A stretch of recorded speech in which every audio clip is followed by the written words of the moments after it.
Good morning, everyone, and welcome back to the Eyewitness Morning News. We are watching Invest 90 this morning, which right now we just need to be informed and aware because it's not time to worry yet, you said. No, it isn't. Now, again, if this was August or September, I'd be a little more concerned because it's in an area that really we look for development. But this time of year, it's something we just got to keep an eye on. Yeah. A big heavy rain event is with that. And right now, how strong is an invest? It's not at all. But basically, a lot of you are asking, well, what is this term invest? Well, it's been around forever. It's just the public has been kind of brought into the picture the last, say, 5 years or so beyond that. And then we're kind of talking about what it is. The Hurricane Center says that it is something that is of interest in the tropics. So they designate an area of low pressure looking at out there. Now, it gets the numbers in the Atlantic from 90 to 99, and then it recycles back to 90 again. So you go through the 10 of them. And the L you'll see on it just means that's designated for the Atlantic. The Pacific uses a different letter, and then so on. Okay, so it's just telling us the location. Exactly. Now, what it also means, though, is now we can start running the special hurricane models. So once they have that, the models are now able to focus in on what that system is,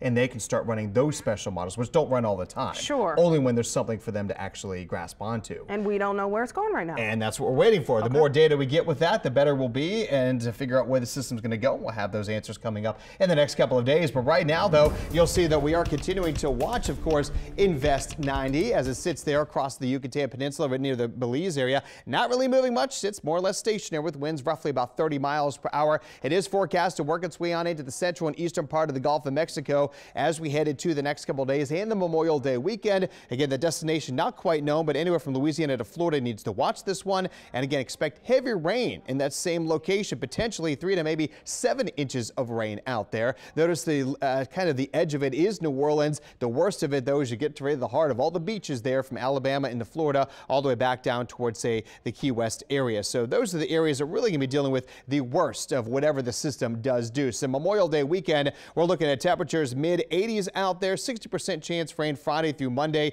This is here in New Orleans, and we will have to be dealing with, again, depending on where the system goes, that number could go up or it could go down. But do plan for some rain if you have anything planned locally this weekend. Right